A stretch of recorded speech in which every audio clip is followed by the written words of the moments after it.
교회가 영적인 언약 공동체다. 그럼 이 영적인 언약 공동체로서의 이 정체성이 어떻게 지켜지느냐? 그거는 교회의 직분자들의 몫이 정말 중요하다는 얘기를 이제 슬슬 나옵니다. 정말 중요해요. 제가 목회를 해보니까 더 절실하게 느끼겠어요. 물론 이제 교회 정치에 따라서 조금 차이가 나기는 나요. 저는 이제 그 나무십자가 교회 목사님의 개인에 대해서는 제가 조금은 아는데 이 교회 운영 원리라든지 이건 제가 잘 몰라요. 사실은 어느 운영 원리를 따르고 있는지 저는 잘 몰라요. 그게 이제 교파에 따라 조금 달라요. 뭐 장로교회라 그러면은 회의체거든요. 총회, 노회, 당회. 요 회의체가 굉장히 중요해요. 한 개인보다는 회의체가 굉장히 중요하고 그 권위가 따르고 또 회중교회 같은 경우는 이제 온 성도들 회중의 견해가 굉장히 중요하고 근데 그런 어떤 체제를 할지라도 물론 감독교회는 더 하긴 해요. 근데 어떤 체제를 할지라도 굉장히 중요한 역할을 감당하는 것은요. 이 직분자들이에요. 직분자들. 이거는 체제를 막는 오히려 감독교회 이런 데 가면 더 중요해지죠. 그 교육자가 아주 핵심적인 예를 들면 천주교 같은 경우는 주교가 없으면 교회가 없는 거예요. 오로지 그러니까 교황이 있어야 교회가 있는 거고 그다음에 주교가 있어야 그 지역에 교회가 있는 거지. 주교는 없는데 성도들이 막 많이 있어. 그럼 교회가 아니에요, 그거는. 진짜. 교황이 파견한 주교가 있어야만 비로소 교회가 되는 거예요. 그만큼 이 성직자의 몫이 커요. 근데 우리 개신교는 그 정도는 아니에요. 그럼에도 불구하고 개신교회는 하나님께서 천국 열쇠를 누구에게 줬다고 보냐면 직분자들에게 맡기셨다고 봅니다. 자, 이게 잘 들으셔야 돼요, 여러분들이. 여러분 여기서 성경에서 말하는 우리 직분이 영어로 office라고 그래요. office, O-F-F-I-C, office라고 하는데 이 오늘날 교회에서 통용되는 이 직분이라고 하는 말은 성경에는 나오지 않아요. 뭐 직분 뭐 이런 말은 나오지 않는데 우리가 이제 라틴어에서 온 말인데 이걸 갖다 붙인 거죠. 그래서 사실 직분이라는 말의 본래 의미는 뭐냐면 은사를 가진 사람들에게 주어지는 something이에요. 뭔가예요. 그러니까 이 뭐냐면은 예수 그리스도께서 교회의 머리잖아요. 머리 되시는 분이 모든 걸 하죠. 예를 들면 여러분 팔을 움직이는 것도 여러분 팔이 움직이는 게 아니잖아요. 누가 명령을 해요? 뇌에서 명령을 해요. 다리가 움직여라. 뭐 모든 반사작용도 마찬가지예요. 자동 반사도 마찬가지예요. 그러니까 우리가 의식하지 않고 움직이는 어쨌든 뇌가 명령하니까 눈도 깜빡이는 거고 뇌가 명령해서 모든 게 일어나는 거예요. 그러니까 교회에서도 모든 기능이 수행되기 위해서는요. 누가 명령을 해야 되냐면 머리가 명령해야 돼요. 그 머리가 누구예요? 주 예수 그리스도시잖아요.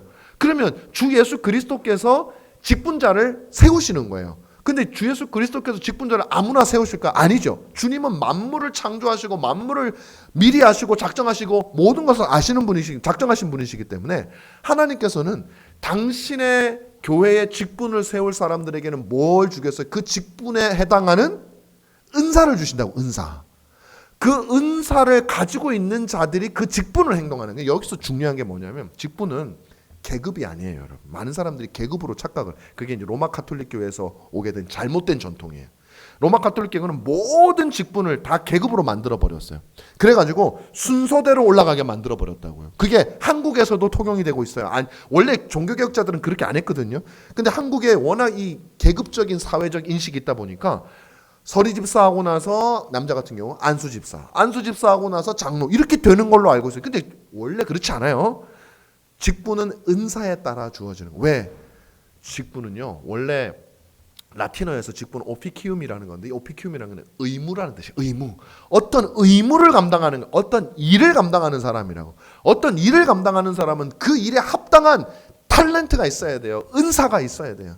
그래서 주님이 그걸 시키시는 거예요. 근데 오늘 우리는 이것부터 잘못됐어요. 오늘 우리가 집사 여러분 하신다고 그러는데 제가 목사님이 어떤 생각으로 하시는지 좀 몰라요. 몰라서 그냥 막 말하는 거. 알면은 혹시 맞으면 제대로 얘기하겠죠. 아니면 또 말 못하는 게 모르기 때문에 그냥 얘기할 거예요. 내 속에 있는 얘기를. 집사 있잖아요. 집사는 집사의 은사가 계신 분이 하셔야 돼요. 근데 한국 교회는 이렇게 하는 경우가 거의 없어요. 장로도 장로의 은사가 있는 분이 하셔야 돼요. 왜? 그게 의무니까 그래요. 감당해야 될 일이기 때문에 그래요. 어떤 일을 해야 된다고. 여러분 제가 진짜 이건 부끄러운 얘기인데 제가 잘 치우지를 못해요. 이거 좀 생긴 건 깔끔하게 죄송해요. 자, 잘 치우지를 못해요. 이게 깔끔하게 정리가 잘 안 돼요. 이게 제 기질이야. 근데 이 기질이 우리 애들 3명 다 그냥 쪼르륵 물려받아가지고 제 아내가 거의 고통스러운 나날을 보내고 있어요. 우리 집사람은 안 치우면 안 되는 사람이에요. 그러니까 나, 큰아들, 큰딸, 둘째 아들 4명이서 이제 사고를 치잖아요. 근데 지금 6살짜리 기미가 엄마 쪽보다는 이쪽으로 자꾸 오고 있어가지고 제 아내가 지금 떨고 있어요. 안 돼요. 그게 잘 안 된다고. 안 보여요. 나는 안 지저분해요. 맨날 뭐 안 치우냐. 난 도대체 저분이 왜 자꾸 치우는지를 모르겠어요. 치울 것도 없는 걸 자꾸 문지르고 그래요. 모르겠어요. 나는 안 보인다고. 여러분, 그런 저한테 교회 청소라고 하는 일을 맡겼다고 생각해요. 이건 벌이에요. 벌. 그거는 직분이 아니고 벌이에요. 왜 나한테 벌을 주냐고. 못한다니까요. 그럼 맨날 맞아야 돼요. 나는. 여러분, 액면 그대로 듣지 마십시오. 내가 좀 튀기는 겁니다. 이 말을 하니까 더 왠지 좀 그러네. 그래요. 은사는요, 장로가 해야 될 일이 있어요. 집사가 해야 될 일이 있어요. 그 일을 할 수 있는 사람을 세우는 거라고. 근데 우리는 그렇게 하지 않아요. 여러분, 우리 여기 나무십자가 교회는요, 그렇지 않기를 바라요. 은사를 은사대로 할 수 있는 여러분들이 되셨으면 좋겠어요. 자, 그래서 결국 하나님께서는 어떻게 하시냐면 그런 은사를 가진 자들에게 마태복음 16장에 보면 굉장히 유명한 신앙 고백이 나오죠. 주님이 베드로에게 제자들에게 너희는 나를 누구라고 하느냐 이렇게 물어봤더니 그 성질 급하고 스스로 수제자라고 생각을 하는, 그리고 남들이 하도 자기가 수제자라 그러니까 그냥 귀찮아서 인정해주는 그 베드로가 탁 튀어나와가지고 주는 그리스도시요 살아계신 하나님의 아들이십니다라고 너무 멋있는 대답을 한 거야. 그랬더니 주님이 뭐라 그랬냐면 바요나 시몬아, 네가 정말 복되다. 내가 이 반석 위에 내 교회를 세우겠다. 이거 가지고 천주교는 이 반석이 봐라, 이거는 베드로 아니야. 베드로가 반석이라는 뜻이거든요. 네 이름 이 반석이라는 뜻이에 주님이 교회를 세웠으니 교회는 베드로 위에 세워졌는데 이 우리 교황님이 베드로의 직계 1대 교황이 베드로고 2대 교황이부터 다 이제 로마 카톨릭 교황이니까 이 교황 위에 교회가 세워진 거 아니냐. 그러면서 이제 교황이 최고 그리스도의 대리자가 된 거예요. 이 마태복음 16장을 잘못 해석해서 그런 거. 우리는 그걸 뭐라고 바라보냐면 예수 베드로의 신앙 고백 위에 주는 그리스도시요 살아계신 하나님의 아들입니다라고 하는 신앙 고백 위에, 그건 곧 그리스도 위에라는 거죠. 어떻게 사람이 반석이 돼요. 그리고 베드로라는 말의 이 이름이 페트로스인데 이 이름이요, 반석이라는 용어는 이 여성 명사로서, 그러니까 이 한글로 하면 똑같은데 성이 달라. 그러니까 베드로도 아니에요. 우기는 거지. 전주교는 그런 게 많아요. 자, 그래서 베드로의 신앙 고백인데 이 신앙 고백은 베드로만 한 게 아니에요. 사실은 베드로가 성질 급해서 자칭, 이건 제가 보탠 겁니다. 또 어디 가서 베드로 성질 급해가지고 지 혼자 그랬더니 하지 마시고, 자칭 하여튼 베드로가 대표로 나서서 한 말이에요. 근데 그걸 많은 학자들은 뭐라고 보냐면은 12 사도들이 공통적으로 고백했던 신앙 고백이라고 봐요. 왜냐하면 여러분 돌아보세요. 생각해보세요. 12 사도들이 맨날 예수님 쫓아다니잖아요. 근데 예수님이 자기 정체를 확실하게 드러내지는 않아. 근데 막 기적도 일으키고, 근데 저분은 도대체, 너 베드로 너 누구라고 생각하니? 우리 선생님은 도대체 누굴까? 또 안드레 누굴까? 도마도 얘기했겠죠. 서로 누굴까 하다 보니까 제자들 사이에서 일정 부분 컨센서스가 이루어졌어요. 그게 뭐냐면 그리스도시고 살아계신 하나님의 아들이다 라는 거를 베드로가 대표적으로 얘기한 거죠. 그 말은 뭐냐면 결국 이 제자들의 신앙 고백 위에 세워졌고, 그 신앙 고백을 말했던 것은 사도들이었고, 그 사도들의 전통을 잇는 것이 뭐냐면 교회고, 그 교회에 사도들의 전체의 전통을 잇는 것이 직분자예요. 우리가 이 개신교에서는 그렇게 봅니다. 그래서 우리가 사도란 뜻은 아니에요. 사도들이 하는 역할을 직분자들이 한다는 거예요. 그럼 왜 주님은 이 사도들의 신앙 고백 위에 세웠을까?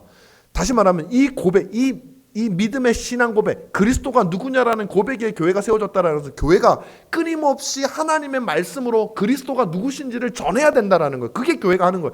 그럼 그 다음에 주님 뭐라 그랬어요? 내가 너에게 천국 열쇠를 준다 그랬어요. 베드로에게. 베드로 개인에게 주는 게 아니죠. 이 신앙 고백을 한 제자들과 그 사역을 감당할 모든 오고 오는 세대의 이 교회 직분자들에게 주는 거예요. 그래서 목사와 장로와 집사들에게 이 열쇠를 주는 거예요. 그 열쇠는 그러면 이 사람들이 예를 들면 우리가 당회에서 저 사람은 출교해. 그럼 지옥 가는, 그런 뜻이 아니에요. 그들로 하여금 교회 안에서 하나님의 순수한 복음을 잘 보존하고 입으로 잘 선포하게 해야 천국 갈 사람 천국 가고 지옥 갈 사람 들어도 안 될 사람 지옥 갈 거 아니에요. 그런데 여기에서 복음이 안 나와. 엉뚱한 소리만 나오고 장로하고 목사하고 맨날 싸우고 왜곡된 복음이 나오고 그냥 자기 세상 처세술이나 얘기하고 그러면 여기 있는 사람 어떻게 예수를 믿겠어요? 그럼 지옥 가는 거예요. 그러니 교회의 천국의 열쇠는 누구에게 주어져 있어요? 직분자에게 주어져 있는 거예요. 왜? 그래서 직분자의 그 제일 큰 핵심은 뭐냐면 이건 목사만 얘기하는 게 아니에요. 목사, 장로, 집사의 제일 큰 핵심은 이 세 직분이 힘을 합쳐서 목사의 입에서 순결한 젖, 순수한 복음, 이 왜곡되고 섞이지 않은 처세술이 아닌 정말 그리스도가 누구시며 하나님이 누구시고 복음이 무엇인지를 온전히 그것도 표정도 기쁘게 전할 수 있는 인상 속에서 전하면 안 먹히니까 그 일을 감당할 수 있도록 하는 것이 이 세 직분이 힘써서 해야 될 최고의 일이라는 거예요. 자, 그러니까 여러분 직분이 얼마나 귀중합니까? 직분자가 없으면요 천국 문이 닫힌다니까. 여러분 우리 이 목사님이 만약에 여러분들이 막 괴롭혀가지고 목사님 속썩이고 뭐 교회 갈까 말까 맨날 그러고 막 목사님 갈게요 그러고 안 가고 막 이러면 물론 여기 중고등부 사역하는 거 아닌데 제가 중고등부 때 그런 걸 너무 많이 당했어요. 애들 때문에 온다 그러고 또 안 와 막 이러면서 맨날 마음 조이고 쫓아다녀. 그러면요 여기에서요 이게 잘 안 나와요. 신경 쓰느라고. 또 제가 아까 말했잖아요. 목회할 때 장로님들하고 막 하니까요. 장로님 생각을 하니까 막 올라와도 막 강단에서 복음이 안 나와. 기쁨이 없어. 스트레스가 온전 그쪽으로 어떻게 하면 이 문제를 해결할까 하니까 복음의 영광을 생각할 시간도 없어요. 여러분 이거는요 여러분이 죽는 길이에요. 장로님들 자기 교인들을 죽게 하는 거예요. 그러니까 저는 이건 목사가 잘못한 목사도 잘못이에요.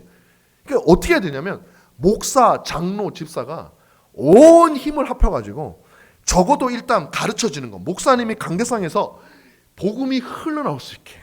그리고 이 흘러나온 복음이 성도들에게 머물 수 있도록. 그러니까 여기서부터는 목사뿐만 아니라 장로들의 역할도 같이 가는 거예요. 저들이 복음의 잘못된 것에 영향을 받지 않고 그것을 가슴에 간직할 수 있도록 감독하고 점검하고 어떤 사람은 물질이 없어가지고 그냥 교회도 못 나오는 사람이 없도록 집사들은 찾아다니면서 어떻게 하면 저 사람들에게 우리 성도들이 함께 사랑과 함께 물질을 공급해줘서 주일날 예배도 드리고 하나님의 신앙에 신경 쓸 수 있도록 할지 그것을 눈에 불을 켜고 찾아다니는 사람들이 장로와 집사들이에요. 장로들은 영적인 거, 집사들은 물질. 왜? 우리의 영혼과 육신은 같이 붙어 있으니까. 여러분 이게 주님께서 우리에게 주신 직분의 중요성입니다. 직분자가 바로 이제 집사님들. 뭐 교회에서 목사, 장로, 집사 중에 제일 낮은 게 집사. 와 진짜 이게 진짜 무식한 소리예요. 낮은 게 어디 있어요? 은사대로 하는 거라니까. 은사대로 꼭 필요한 거예요. 제가 나중에 말하겠지만 집사 진짜 어렵습니다. 내가 볼 때는 목사보다 더 어려운 게 집사예요. 왜 그런지 아세요, 여러분? 물질 가지고 도와주는 거잖아요. 제가 예전에 그 심화동 교회에서 장학위원회가 있었어요. 어떤 권사님이 뭐 2천만 원인가 이렇게 헌금하면서 생긴 뭐 장학위원회인데 이 장학위원회가 제일 시끄러워요. 맨날 싸워. 왜 싸우는지 아세요? 어떤 사람을 장학금을 줘야 되느냐 가지고 의견이 다 달라. 어떤 사람은 공부 잘하는 애 줘야 돼요. 가난한 애 줘야 돼요. 또 가난한 애 줬더니 이건 돈만 받고 공부를 안 해. 그러니까 돈이 막 새는 거예요. 이거 아니야 공부 잘해주니까 또 무슨 교회가 무슨 특권층을 위한 뭐 맨날 싸워 거기서. 그리고 또 우리 구제연금을 걷잖아요. 난 구제연금 나눠줄 때가 제일 힘들어요. 말씀드려요. 가난한 사람을 그냥 주잖아요. 그럼 그 돈을 예를 들면 밥 사 먹으라고 돈을 주면은 그거 술 사 먹고 남편이. 이거는 세상에서 제일 힘든 게 돈으로 사람들 실질적으로 도와주는 지혜가 필요한 거예요. 그래서 여러분 집사 아무나 하는 거 아닙니다. 장로 아무나 하는 거 아니에요. 자 이제 본격적으로 교회 직분에 대해서 들어가도록 하겠습니다. 전통적으로 우리 그 교회, 저는 이제 장로교회에 소속되어 있는 목사이기 때문에 우리 개혁주의 신학에 따른, 그리고 물론 이게 신학을 얘기해서 미안해요 여러분들한테. 근데 사실은 이렇게 얘기할게요. 제가 믿기로 가장 성경적인이라고 얘기하겠습니다. 제가 믿기로 가장 성경적인 직분의 나눔이라고 저는 생각을 해요. 성경에 따라 이렇게 많이들 봅니다. 첫 번째로는 교회 직분을 이중적으로 분류를 해요. 여러분 걱정되죠? 야 이제 1페이지 절반도 안 했는데 언제 끝나냐? 금방 끝날 거야. 교회 직분을 크게 두 가지로 나눕니다. 첫 번째는 비상직이에요. 비상직. 두 번째는 일상직인데 비상직은 뭐냐면 특별한 직분이에요. 그래서 특별한 시기에 특별한 목적을 위해서 하나님이 두신 직분, 대표적으로 사도, 그 다음에 복음 전도자, 선지자.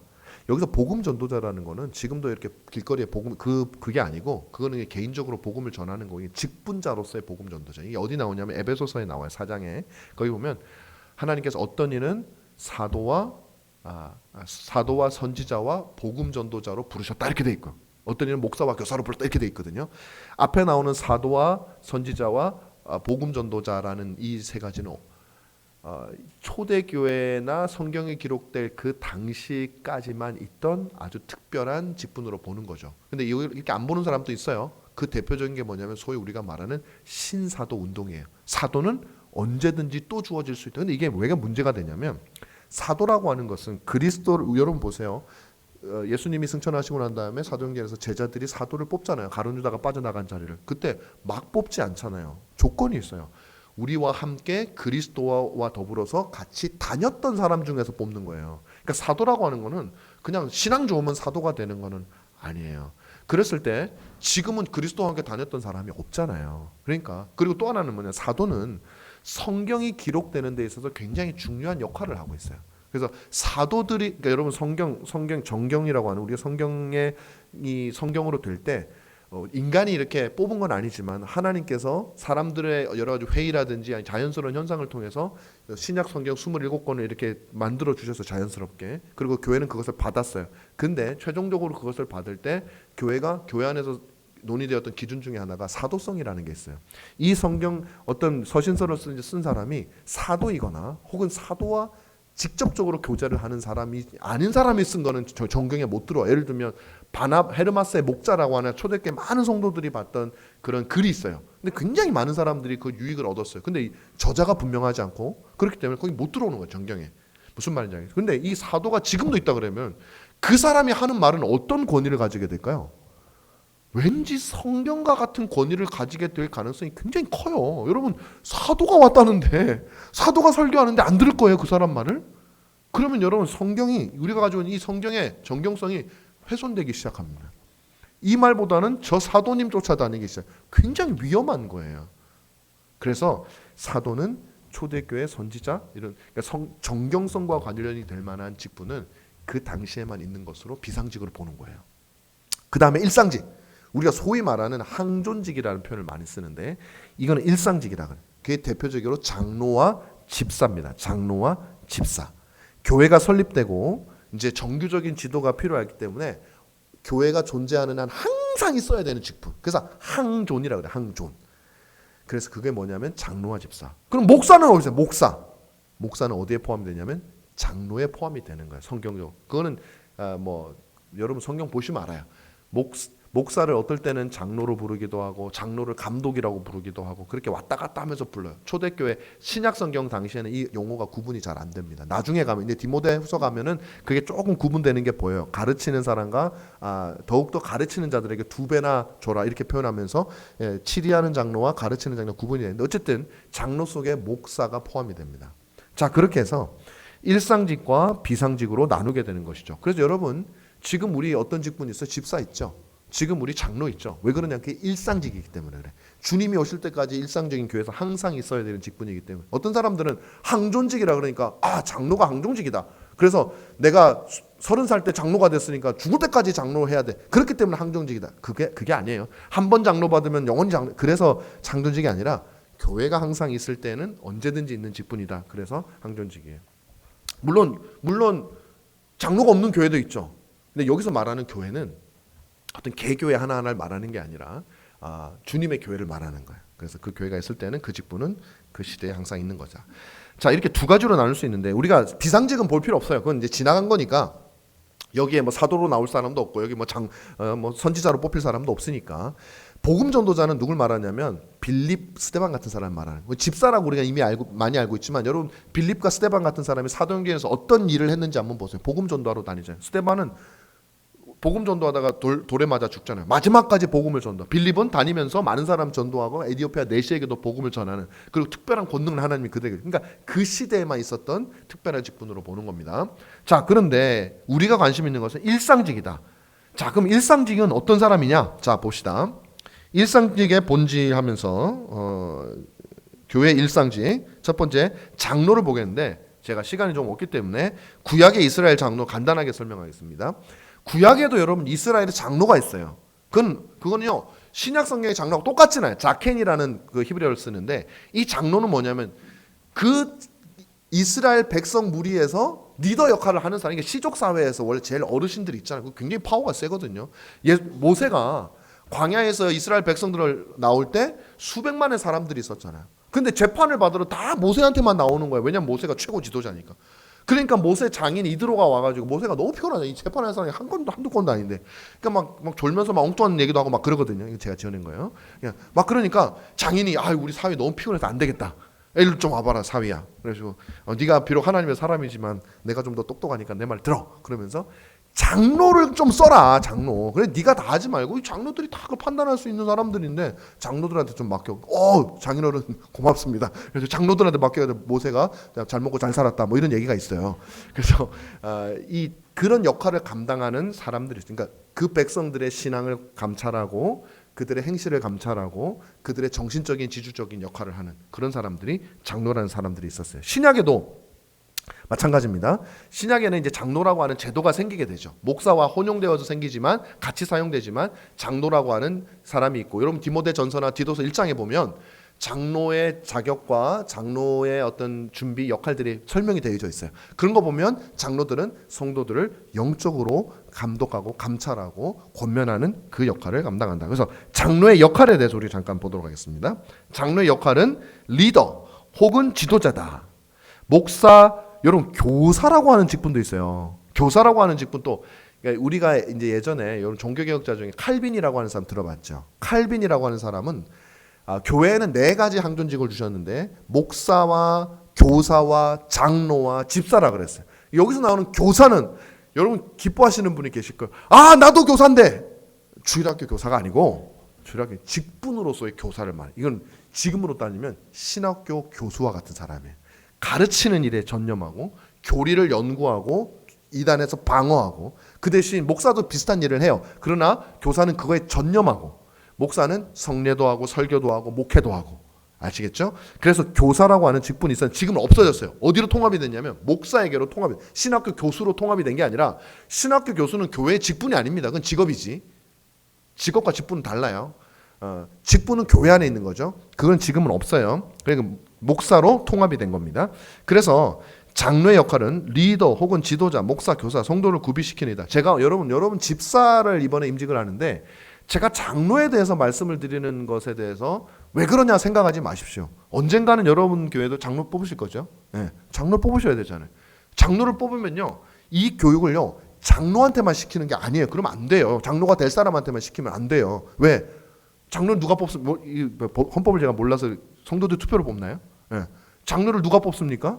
성도들이 뽑잖아요. 장로교회에서는 성도들이 당연히 뽑는 건데, 그러면 성도들이 중요한 거예요. 장로가 어떤 사람인지를 알아야 저 사람을 뽑지. 근데 장로가 누군지 모르면, 우리 교회에서는 어떤 사람이 제일 장로가 되기에 제일 좋은 코스가 어딘지 아세요? 주일학교 부장집사예요. 주일학교 부장집사 되면은 장로가 될 가능성이 제일 높아. 왜? 주일학교 애들이 중학교 2학년 3학년만 되면 다 세례를 받아가지고 투표권이 생기거든. 근데 얘네들이 몰라. 교회 뭐 장로 뭐 알게 뭐야. 근데 내가 아는 선생님이 나온 거야. 그냥 우리 부장집사님인데 뽑자. 그래 막 몰표가 나와요 거기서. 그 투표. 그러니까 이게 아주 엘리트 코스예요 거기가. 요직이야 요직. 그 얼마나 불합리해요. 그렇게 뽑으면 안 된다고. 막 주차장 봉사 막 경광봉 들고 막 왔다 갔다 이렇게 하니까 저 너무 착하셔. 장로 뽑아야지. 여러분 착한 사람 장로 뽑는 게 아니에요. 장로는 그냥 눈앞에서 왔다 갔다 많이 하고 막 주방봉사 막 하고 막 주방봉사. 여러분 설거지 잘 하는 사람은 장로를 뽑는 게 아니에요. 그건 식당 아르바이트생 뽑을 때 그렇게 하는 거고. 그러니까 우리가 그걸 몰라요. 그냥 내가 보기에 기분이 좋고 착한 사람 같으면 뽑는 거. 인기 투표가 되거나 아니면은 내 마음에 드는 사람 뽑는 거나 착한 사람 뽑는 거. 그거 아닙니다. 장로는 그 역할이 있어요. 자격 요건은 디모데서 3장, 디모데서 1장을 배경으로 하는 겁니다. 장로는 목사와 교사를 포함하는 겁니다. 여기는. 왜냐하면 거기는 가르치는 장로와 다스리는 장로 구분이 안 돼서 그냥 장로는 감독원 이렇게 돼 있어요. 자, 학식이 풍부해야 돼요. 이건 학벌이 좋아야 된다는 얘기 아니에요. 좋은 대학교 나와야 된다는 얘기 아니야. 장학 퀴즈 뭐 잘 맞춰야 돼 그런 얘기가 아니야. 성경에 대한 지식, 신앙적 지식이 풍부해야 돼. 하나님의 말씀에 대한 이해가 풍부해야 돼. 그리고 장로들은 다른 사람을 잘 가르칠 수 있는 사람이어야 돼. 여러분 장로님들한테 공부 배워본 적 있어요? 여기는 이 교회는 지금 안 계시죠 장로님. 그러니까 여기서는 없겠죠. 그전 교회에서 여러분 장로님들에게 성경을 공부해 본 적 있습니까? 어릴 때든지 어쨌든지 잘 없죠. 여러분 장로는요 원래 저는 뭐 일단 제가 장로교회니까 제 기준으로 설명을 드리겠습니다. 괜찮으시죠 목사님? 장로교회에서의 장로는 뭐냐면 목사와 더불어서 함께 목양을 하는 거예요. 성도들을 다스리고 먹이고 하는 일을 감당하는 거예요. 주로 가르치는 역할은 목사가 하지만 그럼 장로는 절대 가르치면 안 되냐? 아니에요.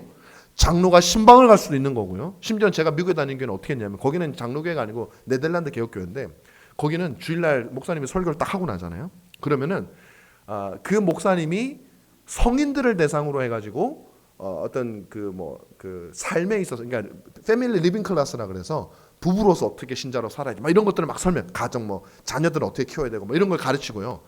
거기는 무조건 예배를 부모와 자녀가 함께 드리게 돼 있어요. 제가 아까 말하다 말았는데 부모와 자녀가 함께 드리는 것이 자녀 신앙을 부모가 돌보는 첫걸음입니다. 함께 드려 보십시오. 여기는 너무 보기가 좋아요.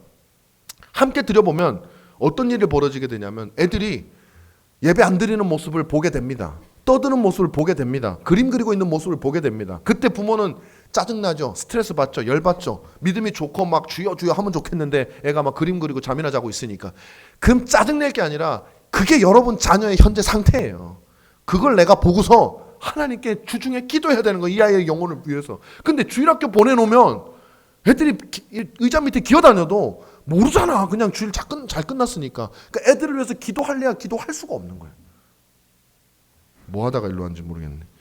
그래가지고 거기서는 아이들은 어디로 가냐면 그때 부모하고 같이 예배를 드린 다음에 아이들은 지하에 그 공부하는 방이 있어요. 누가 가는 줄 아세요? 장로님들이 데리고 와요. 그게는 주일학교가 2개예요. 신자의 자녀는 다 부모하고 예배를 드리기 때문에 신자의 자녀는 젊은 청년이나 어떤 교사가 가르치는 게 아니에요. 영적 책임을 맡고 있는 장로들이 우리 언약 백성들의 자녀, 나의 자녀죠. 우리 교회의 자녀죠. 장로들이 가가지고 요리문답을 가르쳐요. 교리를 가르쳐요. 그리고 2시쯤 되면 부모가 교회 안 다니는 동네 애들 와요. 걔네들은 어릴 적부터 배운 게 없으니까 그때는 뭐 청년교사든지 가서 가르쳐요.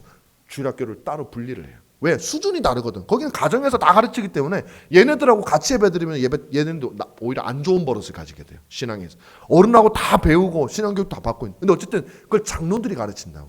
장로님들이 여러분 신방도요. 개혁교회에서는 장로교회에서 원래 지금 우리나라는 아무도 안 하지만 원래 장로교회에서는 장로님들이 신방합니다. 목사 없이.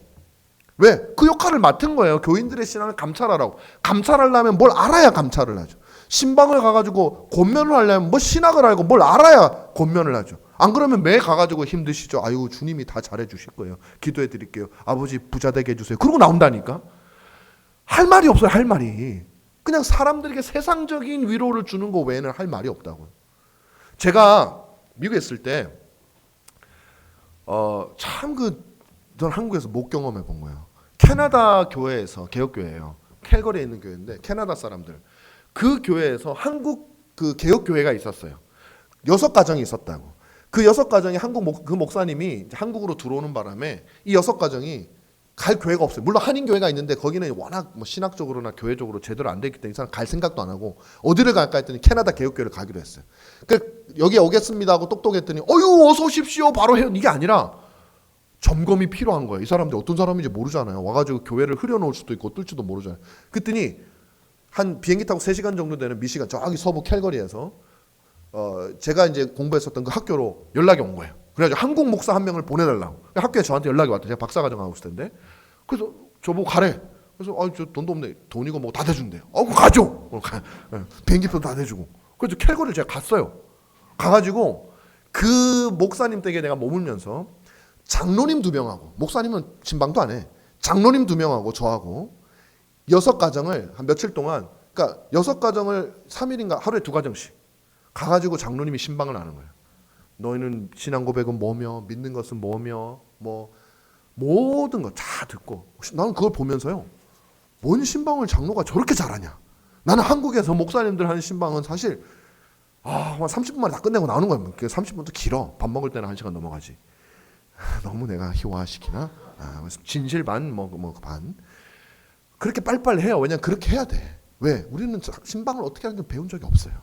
그냥 가서 힘드시죠? 사업 얘기 듣고 아유 어려운 분 기도해주고 좋죠. 근데 너무 세상적이에요. 너무 세상적이에요. 육신에 힘든 것만 얘기하고 온단 말이에요. 그것을 우리가 영적으로 어떻게 바라봐야지 교훈을 주는 경우가 별로 없다고. 왜? 알지 못하니까. 근데 그분들은 장로님들이 너무 잘하는 거예요. 나 처음 봤어요. 저렇게 말하는구나. 맞다. 너무 성경적이다. 6가정을 도는 거예요. 장로님들 2분하고 제가. 다 배웠어요. 제가. 장로님들한테 배웠어요.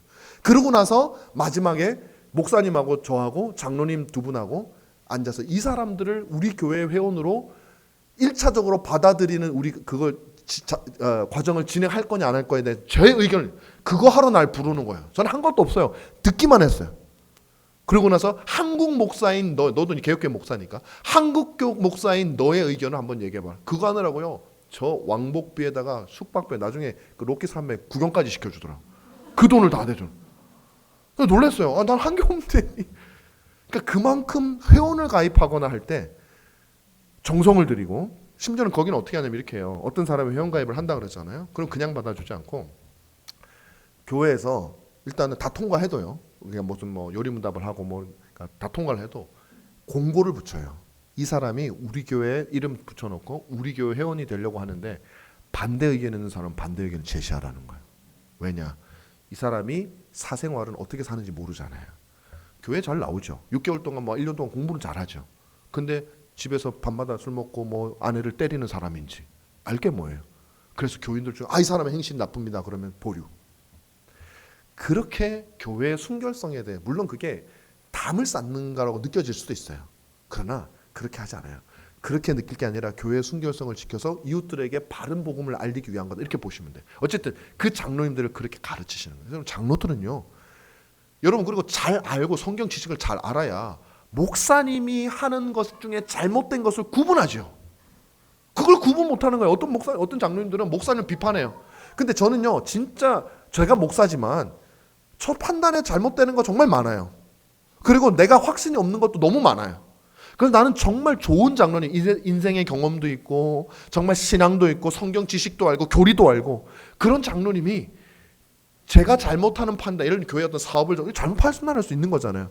그걸 좀 바로 잡아주는, 심지어는 설교할 때도 나도 모르게 내 자랑을 하는 경우도 있어요. 설교할 때는 내가 자랑이 되면 안 되는 거예요. 그러면 좋은 장로님들 같은 경우는 목사님, 그리스도만을 자랑하셔야지요. 그걸 어떻게 하느냐가 중요하죠. 근데 그런 것들을 아는 장로님도 없어요. 그냥 재밌으면 좋고 성도들이 은혜 받으면 그만이에요. 그렇지 않아요. 그러니까 다시 말하면 목사에 대해서 바르게 조언을 주고 목사를 정말 바른 길로, 이 강단에서 순수한 복음이 나오도록 바른 길로 인도하는 그 역할을 누가 해야 되느냐? 장로가 하는 겁니다. 목사가 이단적인 교리를 하면 그걸 분별해낼 수 있는 능력이 있어야 돼요. 목사가 너무 인간적인 얘기를 하면 그걸 분별해낼 수 있는 능력이 있어요. 이단적인 신천지 비슷한 얘기를 하면 그걸 구별해낼 수 있는 능력이 있어야 되는데 그게 없으면 그냥 자기 마음에 들면 좋고 마음에 들지 않으면 나쁘고, 그러면 장로 역할을 감당하는 게 아니에요. 그게 장로님들은 이제 우리 아직은 장로님이 안 계시지만 장로님이 되실 분들은 그런 은사가 있어요. 영적 분별의 은사가 있어야 되고요. 성도들의 영혼을 사랑하는 은사가 있어야 돼요. 가르치는 은사도 필요한 겁니다. 그 다음에 양들에 대한 그리스도와 그분의 뜻에 대한 사랑, 그리고 그리스도 양에 대한 사랑이 있어야 된다. 자기 부인, 장로, 목사도 해당이 되는 거니까 목사, 장로 다 해당되는 겁니다. 자기 부인을 할 수 있어야죠. 자기는 뭐 좋은 거 다 찾아다니고 해먹을 거 다 해먹으려고 그러면서 성도들한테는 하지 마라. 말도 안 되는 얘기. 근면하고 성실을, 당연한 거죠. 모든 일에 본을 보일 수 있어야 된다. 자, 이런 사람인데 그럼 이 사람이 하는 게 뭐냐? 장로가 말씀으로 양들을 먹이는 일을 하는 거예요.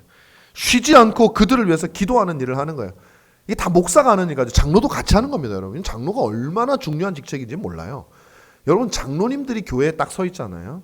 그리고 그 직분이 잘 연결되잖아요. 그럼 어떤 목사가 와도 교회는 평화롭습니다. 예를 들면 이상한 목사가 와도요. 장로님들은 집단이잖아요. 여러 명이잖아요. 이분들이 잘 서 있고 대대로 잘 전수가 되는 그런 교회는요. 이상한 목사가 와도 그 목사를 바르게 만들어 버려요. 그런데 그렇지 않으면 싸워요. 사단이 나버려요. 그러니까 목사도 중요해요. 장로도 중요합니다. 정말 그 이상으로 중요합니다. 그리고 교회 전통을 이어가는 분은 오히려 장로예요. 목사는 성향이 다른 사람들이 막 올 수 있어요. 근데 장로는 여러분의 장로님이 있으면은 우리 이제 이 목사님과 여러분들이 어떻게 보면 일대잖아요. 이 교회 일대인데 여러분들이 좋은 장로님들이 이 가운데서 이제 생겨나면 나중에 목사님이 이제 뭐 은퇴하시고 혹시 좋은 줄 알고 뽑았는데 갑자기 본색을 나중에 드러내는 목사님이 나타날 수도 있는 거예요. 그럼 그거 누가 잡아줘요? 목사님께 배운 장로들이 그걸 잡아줄 수 있는. 그러니까 그 어떤 흔들리지 않냐는 물탱크와 같은 역할을 감당하는 일을 해야 된다라는 것이죠. 그리고 성례를 집례하고 진리와 복음 교리를 보호하고 여기 보면 진리와 복음 그러니까 이건 목사만 하는 게 아니라 장로도 하는 거죠. 당연히 회심을 위해서 수고하고 성도들이 진짜 이거 핵심적인 거예요. 여기 있는 사람들이 앉아있기를 위해서 수고하는 게 아니라 여기에 있는 사람들이 거듭나기를 위해서 그래서 그것을 분별할 수 있는 능력이 있어야 돼요. 거듭난 사람의 특징이 무엇인지 알아야 돼요. 우리가 율법과 복음을 같이 전해야 된다는 게 무엇인지 알아야 돼요. 우리가 어떻게 해야지 복음을 전할 수 있는 내가 내 죄를 깨닫게 하는 것이 무엇인지 알아야 돼요. 그런 것들을 모르면 목사와 장로가 될 수 없는 것이죠. 시험을 당하고 지친 영혼을 위로하고 격려하는 거. 그거 목사와 장로. 목사는 설교로 할 수 있어야 되고 장로는 기회가 주어지면 신방을 통해서 정말로 영혼을 격려하는 일을 해야 돼요. 예를 들면 제가 하나 해볼게요. 여러분 정말 기도하기 힘든 경우가 있어요. 목사가 장로도 마찬가지. 언제냐면은 장례식이에요. 장례식. 근데 장례식 기도가 참 힘들어요. 그래서 장로님들 장례식 기도시키면요 안 하려고 그래요. 혹시 잘못 말하면 유가족이 상처받잖아요. 근데 그보다 더 힘든 게 하나가 있어요. 이 병상에 누워 있는 성도, 숨이 이제 넘어갈 수 있는, 뭐 돌아갈 시기 얼마 안 남았다고 생각되는 성도들에게 찾아가서, 혹은 이제 돌아가실까 말까 어떤 뭐 선고가 나기 전에 뭐 이럴 때, 그럴 때 가서 기도할 때 목사들은 100이면 거의 99.9, 100 다 어떻게 기도하냐면 주님이 고쳐 주실 줄 믿습니다로만 기도를 해요.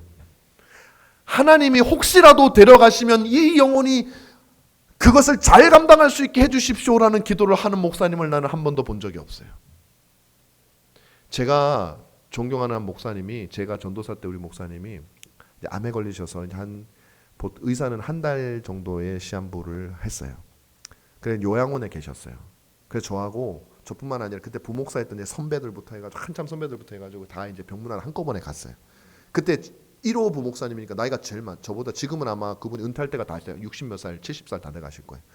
그 목사님이 대표로 이제 다 신방하고 난 뒤에 누워 계신 그 원로 목사님 앞에서 이제 기도를 하시는 거예요. 그런데 굉장히 긍정적인 기도를 하시는 거예요. 하나님께서 목사님을 큰 능력으로 고쳐 주시옵소서. 고쳐 주실 줄 믿습니다. 그 기도를 하시는 거예요. 그래서 제가 속으로 생각했어요. 정말 믿는 걸까? 오히려 웨스민스터 신앙고백을 보면 신앙고백이 아니라 예배모범을 보면 병자들을 취했을 때 하나님 고쳐주시길 원하지만 만약에 하나님의 뜻이었던 이 영혼이 예를 들면 하나님의 영광스러운 나라에 들어갈 수 있는 그 힘과 용기와 믿음을 주시오 뭐 이런 식의 기도를 하게 돼 있어요. 그런 기도를 하는 걸 제가 본 적이 없단 말이에요. 그 순간에도 고쳐줄 줄 믿습니다. 희망은 이거 좋은 거죠. 우리가 볼 때는 희망 너도 좋고 나도 좋고 근데 진실은 아닌 딱 그 얘기를 그 기도를 하고 전부 다 아멘 하고 끝나고 나서 문을 열고 딱 나가는데 그 집 아들이 딱 나오셨는데 그 기도하셨던 목사님이 첫 번째로 한 말씀이 이번에 교회장으로 할까요? 노회장으로 할까요? 그 말씀하셨어요. 방금 전에는 주님 살려주실 줄 믿습니다 했는데 바로 문을 열고 교회장으로 할까요? 노회장으로 할까요? 얘기를 하는 거예요. 그분을 비난하는 게 아니에요. 그게 오늘 우리가 가지고 있는 믿음의 수준이에요. 못 듣는 거예요. 그 얘기를. 병자도 못 듣고 목사도 용기가 없는 거죠. 무슨 말이에요? 우리가 목사로 하여금 성도들에게 위로를 주고 그런 것들도 굉장히 중요해요. 그걸 해야 돼요. 그러나 동시에 우리는 그 성도들이 평소에 일상적으로 우리 영혼이 얼마나 덧없으며 하나님의 나라가 얼마나 영광스럽고 죽음을 늘 생각하도록 만들어야 돼. 그리고 정말로 그 순간이야말로 이 사람이 마지막으로 믿음을 굳게 해서 죽음의 강을 믿음으로 건널 수 있는 최고의 절호의 기회 아니에요. 가장 중요한 시기. 우리의 믿음이 뭐예요? 전부 다 이 지금 가지고 있는 믿음은 마지막 눈 감는 그 순간까지 그리스도를 붙들기 위해서 우리가 지금 믿음을 가지고 있지. 지금 잘 믿는다고 교회를 잘 나오는데 마지막에 부인하면 그게 무슨 의미가 있어요? 그러면 어쩌면 그 순간이야말로 가장 그에게 믿음을 북돋워야 될 순간인데 우리는 그게 진짜 위로거든요. 어떻게 보면 그 위로를 못 주는 거야. 왜? 한국 사회가 그래요. 한국 교회가 그래요. 그걸 못 듣고 그걸 그 평소에 얘기해야 돼요. 여러분 집사님 언젠가 집사님 하나님 보실 거죠? 그럼 제가 집사님 앞에 가서 이렇게 기도할 거니까 권사님 앞에 가서 기도할 거니까 그거 나쁜 기도 아닙니다. 알려줘야 돼요.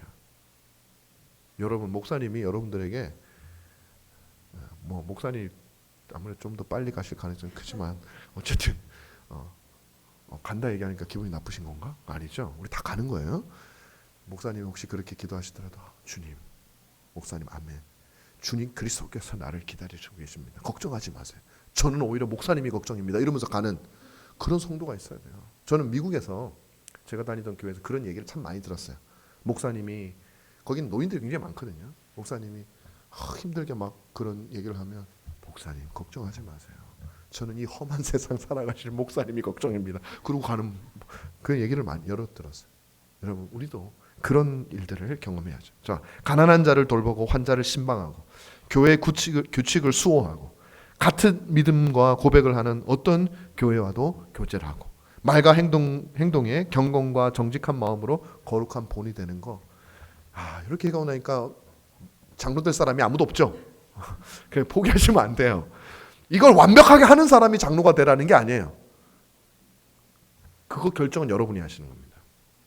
교회가 이런 기준에 따라서 이 정도면 되겠다라고 여러분 양심껏 선택을 하시는 거예요. 그래서 만약에 장로 될 사람이 없으면 안 뽑혀야 돼요.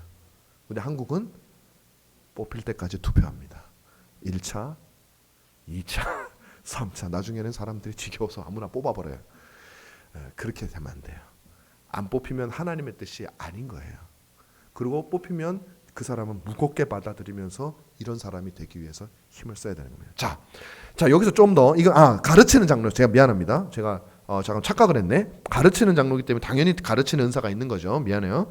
자, 가르치는 장로, 목사와 교사에 대한 겁니다. 근데 다스리는 장로도 비슷해요. 보면 보세요. 아까 제가 말했지만 자격, 설교를 제외하고는 동일하다. 이게 동일한 거예요. 기본적으로 다 동일합니다. 근데 직접적으로 가르치는 설교를 빼고는 동일해요. 이건 이제 여러분 교회 장로가 될 사람, 지금 제가 다 말해버렸으니까 비슷하다고 보시면 되고, 좀 더 첨가를 하면 이런 거죠. 복음을 맡은 일꾼이다라는 거예요. 교회 장로님이. 그래서 거짓 교훈 방어, 아까 말했죠. 목사의 설교가 교리에 어긋나는지 살펴야 됩니다. 능력이 있어야 돼요. 그거 없으면 목사님 막 나갑니다. 이단으로 가도 잡을 수가 없어요. 목사의 설교가 복음과 성경 전체 의미가 잘 드러나도록 도와야 됩니다. 그래서 목사님을 지나치게 스트레스 받게 해서도 안 되고 지나치게 나태하게 만들어서도 안 돼요. 너무 스트레스 받으면은 여러분 말씀에 아무리 오라도 목사님이 너무 스트레스 받으면은 목사님이 복음을 전하지를 못해요. 그 스트레스 받아요. 너무 나태하게 하면 목사님이 저처럼 테니스 치느라고 설교 준비할 시간이 없어요. 여러분 우리 이 목사님 안 그러시라고 믿지만 농담인 거 아시죠? 별로 반응이 없어서 진짜 그렇게 믿는 줄 알았는데. 자, 그래요. 그리고 목사의 설교가 복음과 성경 전체의 의미가 잘 드러나도록 도움. 이거 너무 재밌는 거예요. 이거 어떻게 돕겠어요? 거짓 교리를 돕는 것도 어렵지만 교짓거리를 구별해내는 거 어렵지만 그건 차라리 쉬워요. 그런데 목사님의 설교가 복음과 성경 전체의 의미가 잘 드러나도록 도우라. 정말로 목사님이 정말 잘하셨는데 요즘엔 좀 나태해지셨는데 기도를 안 하시나? 자꾸 자기 자랑을 하는 걸로 가네? 그럼 복음을 전해달라고 얘기를 해야 돼요. 그 방법이 중요한 거죠. 정말 목사님 열받게 하는 게 아니라 목사님이 그렇게 전할 수 있도록 지혜롭게. 그래서 아무나 장로 뽑으면 안 됩니다. 성질 급한 사람 그냥 들이받는 사람 장로 뽑으면요 목사님 피곤해서 못해요. 지혜로운 사람 해야 돼요. 신중한 사람을 해야 돼요. 그게 성경에 다 나와 있어요. 직분 안에서. 그래서 제가 어느 교회 이제 미국에서 한 목사님이 오셔가지고 목사가 설교를 준비하는 방법에 대해서 이제 설교 본문, 자기가 설교할 본문을 정하고, 특별히 이제 강해 설교를 할 때 설교가 뭐 예를 들면 사도행전이면 사도행전 한 책을 정해서 설교하잖아요. 그 설교를 그 책을 정하는 방법에 대해서 설명을 하면서 갑자기 뭐라고 말씀하셨냐면 장로님들하고 상의를 하라는 거예요. 아니 세상에 어느 목사가 자기가 예를 들면 이번에는 로마서를 할까 할 때 장로님들하고 상의하는 목사가 어디 있어요? 그래서 제가 물었어요. 어떻게 장로님들하고 그걸 상의해요? 그 목사님 말씀이 이거예요. 교회의 형편을 살펴서 자기는 그렇게 한다는 거예요. 그 실제로 장로님한테 장로님 제가 어느 성경을 할까요? 했더니 장로님이 뭘 하라 그랬더니 자기가 하려고 했던 것보다 그 성경을 설교했을 때 성도들에게 훨씬 더 효과가 있었다는 거예요. 그게 왜 그러냐면 성도들의 영적 상태를 파악을 해야 돼요. 파악을 해가지고 오늘 낙심한 성도들이 많다면 그것을 위로가 주는 말씀이 있는 그런 성경, 그죠? 그 다음에 너무 막 이제 교리가 부족하면 로마서 같은 데 이런 식으로 그 본문을 잘 성도들의 형편에 맞게 하라는 거예요. 근데 그걸 왜 장로님하고 상의하느냐? 미국 장로님들은 장로님이 일단 신방을 해요. 그래서 성도들이 어떤 상태인지를 잘 알아. 목사하고 더불어서 상의를 할 수 있어요. 그리고 또 하나, 이분들이 성경을 너무 잘 알아요. 그래가지고 목사님 갈라디아서를 하시죠. 지금 상태가 이러니까. 목사님 오바댜서를 하시죠. 상태가 이러니까. 목사님 디도서를 하시죠. 만약에 성경을 많이 읽지 않은 목사님 디도서는 어디 있어요? 오바 뭐예요? 오바? 그렇지 않겠어요, 여러분? 우리 한국을 비하하는 게 아니에요. 현실을 말하는 거예요. 오늘날 우리 이 땅에 있는 장로님들 중에 목사님에게 성도들의 형편에 맞는 설교를 할 수 있는 그걸 추천해 줄 만한 성경 실력을 가지고 있는, 그리고 성도들의 영적 상태를 그렇게 살피고 있는 장로님들이 얼마나 되겠어요? 실질적으로 매우 적어요. 매우 적어요. 쉬운 일이 아니거든요. 그러니까 여러분 장로 각오하셔야 돼요, 장로를. 자, 직분 안에서 성도들을 가르치는 거 제가 말씀드렸죠. 가르치는 거예요. 말씀으로 신방하고 위로하고 책망하는 거예요.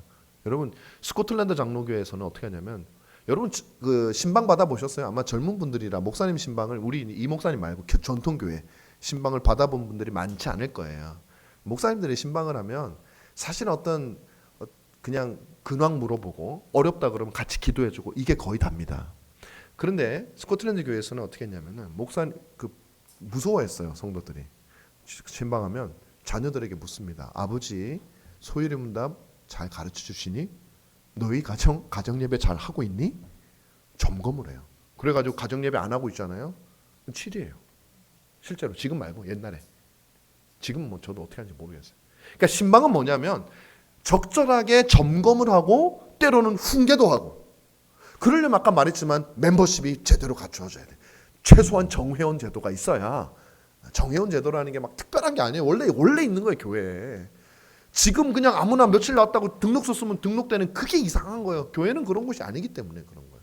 그렇게 되면 아무것도 할 수 없어요, 교회가. 자, 그 다음에 필요에 따라 그리고 권위를 가지고 성도들의 사는 모습을 감독하고요. 예전 스코틀랜드에서는 그래서 장로들이 이렇게 길거리 다니면서 성도들이 혹시 술 먹고 자고 있는 사람 없나, 못된 도둑질하는 사람 없나, 경찰처럼 순찰했다니까요, 진짜로. 그리고 필요에 따라 그들을 권면하고 위로하고 책망하고 격려하고 지도하는 일들을 하는 것이 여러분 장로입니다. 자, 그럼 목양의 주체예요. 그래서 양무리들을 알아야 되죠. 그래서 목양을 한다는 거는 목사님뿐만 아니라 장로님들도 양무리들을 알아요. 그래서 여러분 나중에 이제 이 교회에서도 당회든지 아니면 목사와 장로가 하는 그 회가 생기잖아요. 그러면 장로님들이 신방을 안 하잖아요. 그럼 어떤 일이 벌어지냐? 성도들의 영혼을 잘 몰라요. 그러면 관심이 어디로 가겠어요? 영을 모르면 어디로 가겠어요? 육으로 가겠죠. 육이 뭐예요? 교회 사업이에요. 돈 들어가는 곳, 무슨 짓는 거, 만드는 거. 그 사업이 있는 곳에는 뭐가 있어요? 싸움이 있어요. 돈이 있는 곳에는 다툼이 있어요. 그래서 당회로 모이잖아요. 영적인 일을 하면 다툼이 없어요. 성도들의 영혼을 함께 걱정하고 하나님께 그 대화를 하는데 뭘로 다투겠어요, 그거를. 그때는 막 안타까움과 그리스도에 대한 사랑이 넘쳐나요. 그 당회가, 장로교 같은 당회가 당회다워져요. 근데 장로님들이 아무도 신방을 안 해. 해본 적도 없어. 성도들의 영혼에 관심도 없어. 그냥 오로지 관심은 우리 교회 건물 짓는 거, 땅 사는 거 이런 데 관심이 있어. 그럼 목사님 이걸 얼마짜리 하셨어요? 어디에 발주하셨어요? 왜 그렇게 하셨어요? 김 장로 왜 그랬어? 매일 싸워요. 여러분, 당회가 정말 복되고 서로 사랑하고 영적인 언약 공동체 역할을 감당하려면 장로님들이 신방을 해야 돼요. 목사만큼 자주 할 수는 없죠. 직업이 있는데. 그래도 정기적으로 해야 돼요. 1년에 몇 가정이든지 해야 되는 거예요. 그러려면 여러분 쉽겠어요? 목사는 목사라는 권위가 있어가지고 그냥 목사가 가도 성도들이 하는데 장로님이 온다 그러면 한국교회 성도들은요, 에이 장로님은 무슨, 장로도 에이 우리가 가가지고 뭐가 되나요? 그만큼 장로의 그게 떨어진 거예요. 여러분 이 나무 십자가 교회에서는요 그러지 마세요. 장로가 아무나 되는 게 아니에요. 너무너무 그 영광스러운 직분이에요. 그래서 목사님이 아니라 장로님이 가셔도 존경하고 그럴 만한 분은 뽑으세요. 또 그럴 만한 분을 교회에서 키우셔야 돼요. 나와야 돼. 자, 이제 집사로 가겠습니다. 자, 집사, 이제 여러분 관심은 여기 있으니까. 집사직도 구약적 기원이 있어요. 그러니까 출애굽을 통해서 이스라엘 백성들이 형성이 됐죠. 속박에서 벗어나서, 그러니까 애굽의 속박에서 벗어나서 이스라엘이 자유롭게 하나님을 섬기기를 원하는 거죠. 그래서 신앙적인 자유를 지키기 위해서 왕, 선지자, 제사장, 장로와 같은 그런 직분들을 하나님이 주신 거예요. 너희들이 알아서 예배 드려라. 그러고 나서 신앙만 있는 게, 영만 있는 게 아니잖아요, 인간은. 그래서 하나님이 경제적인 자유를 위해서 공동체가 책임지고 가난한 자들을 돌봐. 그래서 여러분 이삭을 뵐 때도 남겨놓죠. 한 구석통에는 남겨놓어. 왜? 땅이 없는 사람, 돈이 없는 사람이 가다가 그거 먹으라고. 왜? 여러분 경제적으로 힘들면 어떤 사람은 너무 힘들기 때문에 기도도 열심히 하고 신앙생활 열심히 하는 사람도 있어요. 그런데 너무 힘들기 때문에 돈 벌어야 돼가지고 주일날 일하러 가야 되기 때문에 못하는 사람이 더 많아요. 그런 사람들을 돌보는 일을 누가 하느냐? 이스라엘 백성들은 공동체가 있습니다. 그래서 공동체에게 그 명령을 준 거예요. 자, 근데 이게 신약으로 넘어오면서 디모데전서 3장 8절, 9절, 12절에 나오는 그 집사 자격과 더불어서 신약으로 넘어오면서 그것은 특정한 직분자들이 그것을 감당하고, 물론 공동체가 교회 공동체가 감당하는데 이스라엘은 국가 공동체가 감당하는 거고 신약은 교회 공동체가 감당하기 시작하는 걸로 바뀌게 됩니다. 그래서 집사의 역할은 그 일을 감당하는 거예요. 디모데전서 3장 8절 9절에 보면 집사는 어떤 사람인지 나오거든요. 그거와 더불어서 어떤 사람이 돼야 되냐? 깨끗한 양심과 믿음의 비밀을 가진 사람, 동정심이 많아야 됩니다. 어떤 사람이 경제적으로 힘들다 그러면 내가 도와줘 이런 마음이 있어야지. 뭐 MBTI 중에 아주 그 냉혈한 같은 사람 있잖아요. 우리 딸 같은 사람. 나는 막 우리 딸한테 맨날 상처받아요. 도대체 ISTP인가? 하여튼 도대체 공감을 안 해줘. 아빠가 맨날 상처받아요. 옛날에는 뽀뽀도 참 잘하고 그랬는데 어쩌다가 이렇게 됐는지. 하여튼 그런 사람 하면 안 돼요. 자, 동정심이 많아야 됩니다. 세 번째는 자비로운 마음을 가지고 비슷한 마음이죠. 인색한 사람이 하면 안 돼요. 돈 아까워. 그러면 안 돼. 그 다음에 가난한 사람에 대한 관심이 원래 있는 사람이 있어요. 그 관심 없는 사람들은 하면 안 돼요. 경제적인 물질에 대해서 계산도 못하고 이 사람 하면 안 돼. 저 같은 사람은 집사하면 안 돼요. 그냥 막 퍼줘가지고 다 우리 망할 거예요. 그렇게 하면 안 돼. 은사가 있어요. 그 다음에 유쾌하고 친절한 사람이에요. 도와주는데 인상을 얼마나 쓰는지. 그냥 도움 받으러 왔는데 말도 안 하고 그냥 푹 이러고 있고 막. 그러면요, 이 도움 받으러 왔다가 상처받고 돌아간다니까. 그러니까 집사님 어떤 사람이었냐면 힘을 주는 사람이어야 돼. 얼굴에 웃음이 있는 사람이에요. 용기를 줄 수 있는 사람이어야 돼. 그 다음에 분별력. 이게 엄청 중요해요. 분별력. 돈만 주면 되는 게 아니라니까요. 여러분, 제가 이 나무 십자가 교회에서는 집사님을 어떻게 뽑았는지 난 잘 모르겠어요. 사실 모르죠. 안 들었으니까. 그리고 목사님 마음속에 어떤 게 있는지도 몰라요. 물론 제가 저하고 비슷하냐고 생각은 하지만 솔직히 말하면 모르죠. 그래서 이제 집사님 되실 분들이 어떤 분들인지 모르지만 여러분, 집사의 역할 자체는, 성경적인 역할 자체는 여러분들이 알아두셔야 돼요. 그거는 뭐냐면 말씀드렸지만 경제적으로 성도들을 어려운 사람을 구제하고 병자를 신방하는 게 목사도 하지만 집사들이 하는 거예요. 집사들이 같이 하는 거예요. 그래서 경제적으로, 그래서 분별력이 있지 않으면요, 엉뚱한 사람 도와주고 돈만 낭비하고 사람을 더 타락하게 만들고 더 나태하게 만들고 게으르게 만들 수가 있어요. 그래서 제가 아까 말씀드린 거예요. 집사는요 정말 지혜로운 사람이에요. 제가 볼 때는 장로보다 더 어려워요. 집사가 돈만 만지는 게 아니기 때문에 그래요. 집사는 우리 디모데전서 여기 나오는 건 3장 8, 9절에 보면 경건하고 다 하나님 말씀을 알고 그러니까 장로들이 갖춰야 될 것도 상당히 많이 갖춰야 돼요. 그러면서 또 이것까지 갖춰야 돼요. 최고의 직분이에요. 최고의 직분. 집사 무시하면 안 됩니다. 자, 집사의 의무가 뭐냐? 교회 안에 있는 사람들을 경제적, 물질적 어려움에서 벗어나도록 돕는 거예요. 여러분, 한 번 도와주는 건 쉬워요. 근데 그 사람이 실질적으로 그 어려움에서 벗어나서 신앙적인 진보가 있도록 하는 거, 그거 진짜 어려운 일이에요. 일단 돈이 없어요, 교회에. 그렇게까지 도와줄 정도로 구제헌금이 많습니까? 오늘날 대부분의 교회는 집사직이 유지가 실제로는 안 해요. 왜 안 하냐면 도와주는 교회들이 있죠. 근데 어디를 도와주냐면 동네에 있는 불쌍한 사람들을 도와주는 교회는 많이 있는데 실제로 자기 교회 안에 있는 사람들을 실질적으로 도와주는 교회는 별로 없어요. 그거 잘못된 겁니다, 여러분. 사회를 구제하기, 어떤 사람들은 그래요. 교회는 뭐 자기들끼리만, 여러분 자기들끼리 하는 거예요, 여러분. 여러분 가족이 어려운 사람이 있어요. 여러분 아들이 지금 밥을 굶고 있어요. 근데 저 옆집에 있는 아이가 밥을 굶고 있어요. 그럼 여러분 아들 밥 먹인다고 누가 욕합니까? 아니잖아요. 당연한 거잖아요. 뭘 남으면 애도 당연히 줘야 되죠. 그러나 먼저 내 아들을 돌보는 건 당연한 거예요. 여러분 우리는 언약 공동체고 영적인 형제 자매예요. 그러므로 나의 영적인 형제 자매들을 먼저 돌보는 것은 절대 종교 이기주의가 아니에요, 여러분. 그 잘못 생각하는 거예요. 세상 사람들한테 착하게 보이기 위해서 우리 굶는 형제는 놔두고 세상을 도와주는 건 그게 비윤리적인 거예요, 여러분. 우리도 세상을 도와야 됩니다, 여러분. 제가 돕지 말라는 게 아니에요. 그런데 우리 형제를 먼저 돌보는 것은 절대 비윤리적이지 않아요. 그리고 그 형제가 힘을 얻어서 세상 속에 가서, 모든 성도들이 세상 속에 가서 빛과 소금의 역할을 하고 또 세상적인 어떤 그런 구제단체도 만들고, 그래서 그 사람들을 도우면 되는 거예요. 교회가 세상을 교회의 이름으로 다 책임질 이유가 없는 거예요. 성도의 이름으로 책임을 지세요. 세상 정치인이, 훌륭한 정치인이 돼서 어려운 사람들을 구제해주는 그런 정치인이 되시고, 그런 NGO 단체를 만들어서 그런 사회적인 영향을 미치시면 되는 거예요. 교회는 우리 성도들의 영혼과 육신을 돌보는 일이 굉장히 필수적인 일이에요. 집사님들은 그 일을 하셔야 돼요. 그래서 근데 여기서 중요한 게 뭐냐면요, 경제적 물질적 어려움에서 벗어나게 해야 되는데, 그러기 위해서는 첫 번째 보세요.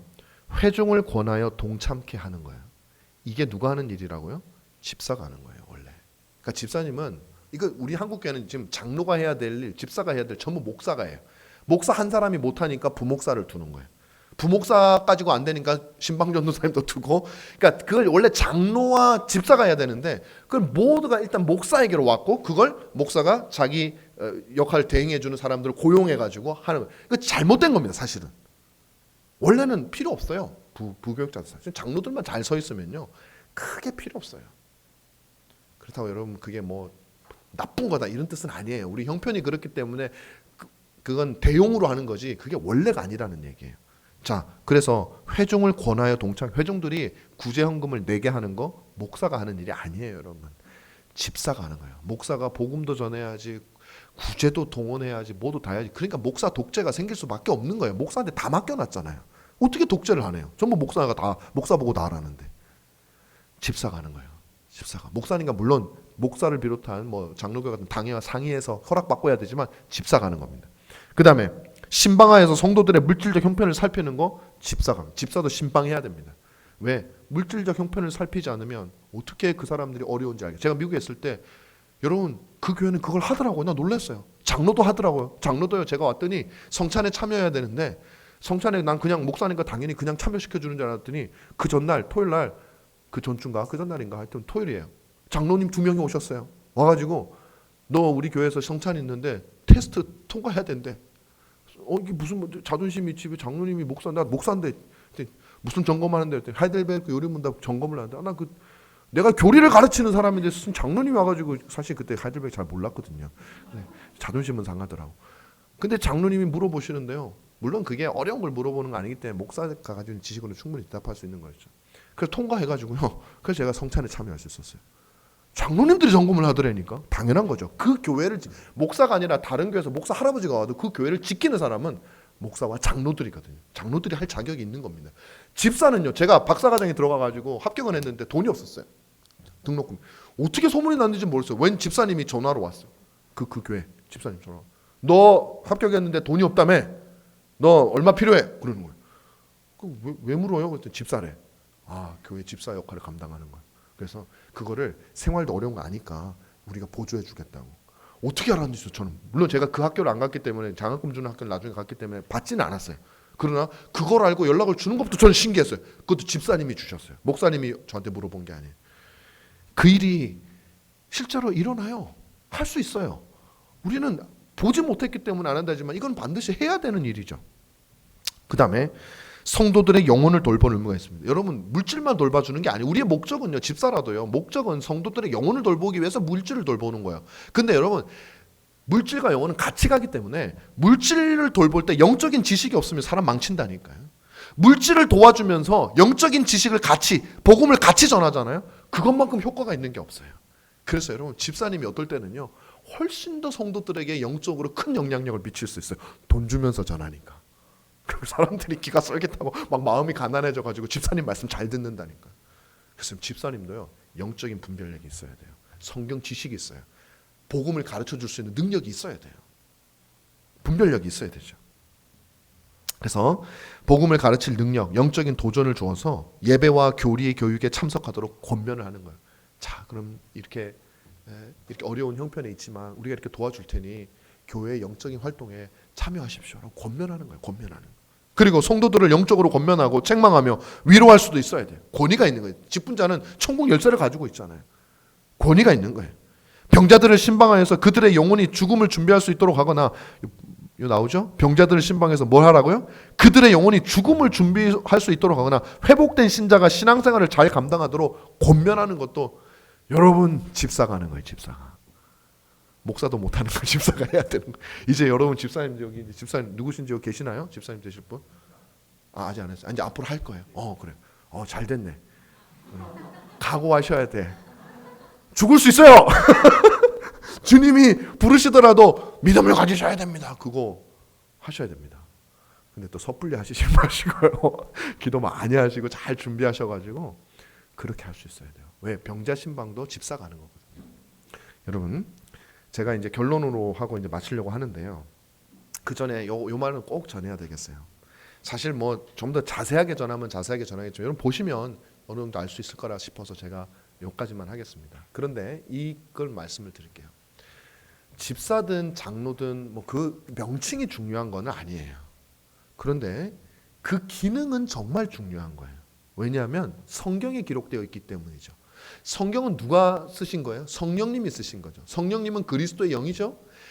교회를 지으신 그리스도께서 성령을 통해서 우리에게 알려주는 건 뭐냐면 장로라는 이름의 직분을 정해라가 아니에요. 너희 죄 많은 인간들이 어떤 존재인지 내가 너무나 잘 안다. 교회도 내가 세웠다. 그래서 세웠다. 너희들이 혼자 못 지내기 때문에. 그러니 교회가 어떤 건지는 나보다 잘하는 존재는 세상에 없다. 그 잘하는 내가 너희에게 말한다. 너희에게는 두 가지 기능이 반드시 있어야 된다. 교회 안에는. 하나는 영적으로 성도를 돌보는 자들이 반드시 그 기능이 있어야 된다. 하나는 육신을 돌보는 기능이 반드시 있어야 된다. 그러니까 이 장로의 역할과 집사의 역할은 반드시 교회 안에서 행해져야 되는 직무다라는 거예요. 직무. 아까 듀티, 어피시쿰이라고 그랬죠. 직무란, 의무란 말이에요. 그리고 그것은 누군가에 의해서 반드시 이루어져야 된다라는. 그래야 내 교회가 바로 선다라고 주님이 말씀해 주요. 그래서 직분을 세우신 거예요. 주님이 세우셨잖아요. 이 교회도 마찬가지입니다, 여러분. 그게 누가 됐든 일단은 누가 됐든 영적인 그 일을 감독하고 돌보고 품어주고 권면할 사람이 있어야 돼요. 훈계할 사람이 있어야 돼요. 그 기능이 돌아가고 있어야 돼요. 그리고 여러분 물질로서 성도들을 살피고 위로하고 권면하고 또 성도들 하여금 헌금을 동원하는, 이거 집사가 하는 일이에요. 목사가 헌금 내세요 하는 게 아니라 집사들이 여러분 이렇게 해서 여러분 구제헌금을 해주셔야 됩니다. 그러면 오해 안 해요. 성도들이 목사가 하면요 왠지 교회 그냥 헌금 강요하는 것 같은데 집사님이 그렇게 해서 한다 그러면요 오해 안 합니다. 뭐 할 사람은 하겠지만 잘 안 해. 그렇게 해가지고 그 두 기능이 제대로 돌아가면요 성도들이 영적으로 바로 쓰는 거예요. 목사도 장로니까 바로 설교하죠. 그 설교한 내용들이 잘 적용되고 있는지 장로님들이 다니면서 점검하죠. 혹시 육신이 어려워가지고 못하는 사람이 없을까 집사님들이 점검하니까 그 육신과 영혼이 결합되어져서 그 교회가 그 사랑이 싹트고 그렇게 되는 거 아니겠어요? 이 두 기능은 반드시 있어야 됩니다. 제가 여기서 물어보는 게 뭐냐면 여러분의 교회는 여러분이 각자 생각해 보세요. 지금 이 두 기능이 있는가? 그리고 한국 교회는 있는가? 이 기능이 없는데도 불구하고 우리는 잘 되고 있어. 그건 주님을 기만하는 거예요. 주님이 있어야 된다고 내가 자동차를 만든 사람이 이 기능을 넣어놨는데 이게 없는데도 잘 가고 있대. 그건 곧 터질 자동차에 폭발할 자동차에 멈추거나. 그래서 여러분 나무 십자가 교회는 이 두 기능이 막 역사해야 됩니다. 목사님 그거 살피셔야 되고 가르치셔야 되고 성도들은 그걸 위해서 기도하셔야 돼요. 그리고 실제로 제가 한번 봤으면 좋겠어요. 우리 교회가 그걸 최초로 했으면 좋겠다 싶어. 난 뭐 지금 교회 안 하니까 여러분 교회에서 한번 그게 일어나는 모습을 제가 보고 멀리서라도 그걸 보면서 어디 막 여기저기 다니면서 좀 소개할 수 있는 그런 교회가 되어 주셨으면 좋겠어요. 진짜로. 아무도 아멘을 안 하는 거 보니까 딴 교회로 가봐야 될 것 같아요. 뭐 저는 아멘 강요 안 합니다. 그래요. 말씀을 맺으면서 몇 가지만 말씀드리고 마치겠습니다. 결론입니다. 그리스도께서 영적 공동체의 머리다. 그러면 여러분 모든 직분자들, 성도들도 마찬가지지만 잊지 마십시오. 그분의 뜻이 우선입니다. 좋은 직분이 생겼다고 막 만들지 마세요. 또 이름을 뭘 갖다 붙여도 그 기능이 돌아가면 돼요. 물론 성경에서 주신 그 이름을 붙이는 게 제일 좋겠죠. 어쨌든 그 기능이 돌아가야 돼요. 주님의 뜻이 우선입니다. 직분은 교회에 반드시 존재해야 되는 기능입니다. 이 기능이 없으면 안 돼. 아까 제가 말씀드린 거예요. 하나 좀 안 좋은 예를 제가 말씀을 드리면 어떤 한 교회에서 유명한 교회, 여러분 이름만 대면 알만한 목사님이신데 참 많은 존경을 받는 목사님이신데 그 교회에서 어떤 제도를 운영했냐면 목사 장로 호칭제를 운영해요. 호칭제. 장로라고 하는 이름을 이런 기능을 수행하는 사람에게 장로라는 이름을 준 것이 아니라 교회를 어느 정도 다니고 나이가 남자로서 몇 세 이상이 되면 그리고 주일 성수를 잘하면 다 장로라는 이름을 붙여줬어요. 그러니까 교회가 뭐 절반이 장로야. 그리고 여성들에게서는 권사라는 직분도 비슷한 이름으로 줬어요. 사실 권사는 성경이 없기 때문에 그건 무슨 기준을 우리가 정하든지 그건 상관은 없어요. 그러나 성경에 있는 직분은 그렇게 하는 거예요. 그거는 어떤 의도로 했냐면은 어차피 장로가 장로 역할을 제대로 하는 장로도 없는데 우리 한국 사람은 어쨌든 호칭을 불러줘야 되잖아요. 근데 특히 장로는 좀 덜한데 권사님은 나이가 60 몇 살 되면 한국교회에서 대부분 다 권사님으로 권사가 되잖아요. 근데 어떤 분들은 안 되는 경우가 있잖아요. 투표해가지고 안 되면 상처받아. 그러니까 나이가 어느 정도 되고 교회 출석만 어느 정도 하면 전부 다 권사로 불러줘 버리는 거예요. 직분은 그렇게 쓰는 거는 아니에요. 물론 그 교회가 이 두 기능이 잘만 돌아가고 있다면 뭘 붙이든지 저는 그거에 대해서 크게 그렇게 하진 않아요. 그러나 그렇지 않을 것 같았어요. 제가 볼 때는. 이렇게 이름을 집사도 마찬가지로 이렇게 붙여주는 거는. 그렇게는 하지 마십시오. 기능이 돌아가야 됩니다. 그리고 여러분 능력보다는 품성입니다. 저 사람이 똑똑해, 저 사람이 머리가 샤프해, 이게 아니에요. 그것도 필요하지만 더 중요한 것은 디모데전서 3장에 나와 있는 품성이에요. 성품이에요. 자질이에요. 그것이 더 중요합니다. 그리고 네 번째로 이건 아주 중요한 겁니다. 은사가 중요합니다. 은사를 통해서 주님이 이 사람을 세우고 주님이 장로를 세운 사람을 주님이 은사를 안 주시겠어요? 머리인데 여러분 집사를 뽑으실 때도 정말 기도해 보시고 저 사람이 이 집사라고 하는 직무를 잘 감당할 것 같다라고 싶은 사람을 뽑아 주셔야 돼요. 아시겠죠? 없으면 안 뽑으셔야 돼요. 그런데 우리 교회는 그 직무가 필요해. 완벽한 집사는 없으니 그래도 이 정도 사람이면 그래도 어느 정도는 할 수 있겠다. 그건 뽑으셔도 괜찮아요. 어쨌든 그건 결과는 주님께서 여러분을 통해 역사하실 테니까. 아셔야 돼요. 그 다음에 은사 중심입니다. 직분을 맡게 될 사람에게 영적 지식을 가르침으로 그들을 교회에서 양육해야 되는 거 필요합니다. 장로 집사를 저절로 나온다고 생각하지 마세요. 목사님 잘 들으셔야 됩니다. 장로 집사가 저절로 나온다고 생각하지 마세요. 교회에서 전략적으로 키워야 돼요. 그게 장로교회 같은 게 당회가 있으면요, 교인들을 쭉 이렇게 보면서 우리 당회에서 의논을 해야 돼요. 우리 교회 장로가 될 만한 자질을 가진 사람이 어떤 사람이지? 그러면 그 사람들을 특별히 관리해야 돼. 근데 이게 한국 교회에서는 오해가 살 수 있어. 장로가 계급이 돼버렸기 때문에 누구만 편애한다 이렇게 돼. 그런 차원이 아니라 정말 교회에 있는 교회를 잘 이끌어갈 만한 사람들을 당연히 당회가 발굴해가지고 도와주고 성장시키는 건 너무나도 당연한 거예요. 그걸 키워야 됩니다. 그냥 저절로 잘하라고 생각하면 안 돼요. 그만큼 직분이 중요하기 때문입니다. 교인들에게 직분에 대한 교육을 해야 됩니다. 지금처럼 이렇게 하시면 돼요. 그 다음에 교회 존재의 목적과 대의를 가르치고 그에 따라 직분자들의 사명을 계속적으로 고치해 나가야 됩니다. 그러니까 직분자가 살면요, 교회는 그냥 삽니다. 직분자가 든든하게 서면.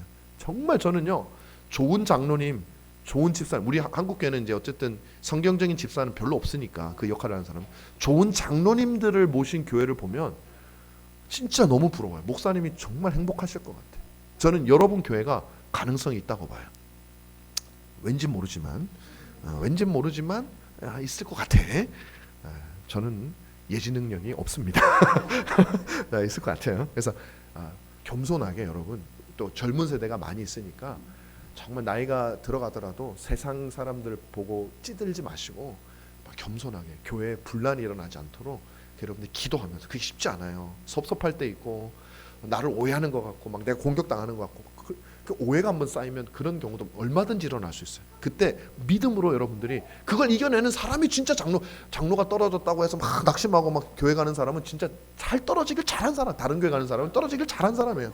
그런 사람들은 그냥 가야 장로가 안 되는 사람이에요. 그걸 이겨낼 수 있는 사람이라 진짜 자질이 있는 게 증명이 되는 거예요. 꼭 여러분 그렇게 하시기 바라요. 마지막으로 토마스 맨튼이라고 하는 청교도가 했던 말을 제가 읽겠습니다. 모든 사람들을 심판하게 될 기독교의 율법 말고도 교회 직분자들과 지도자들은 자신의 사역을 얼마나 신실하게 감당했는지 반드시 말해야 해요. 마지막 날에 여러분 율법이 우리를 심판하지. 그건 모든 사람들에게 해당되는. 근데 특별히 교회 직분자들은 주님 앞에서 너 목사 시켜줬더니 너 복음 제대로 전했어?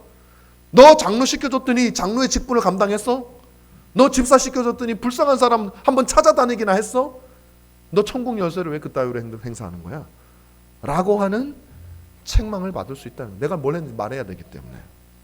성경에는 이에 대한 언급이 많이 있습니다. 바울은 여기서 자신이 감당했던 사도직입니다. 사도직에 대해서 말합니다. 비록 사도직을 흠결 없이 감당했다고 스스로 생각하고 있지만 이것은 자신이 판단할 것이 아니라 오직 모든 일을 감탄하시는 하나님께서 하셔야 된다.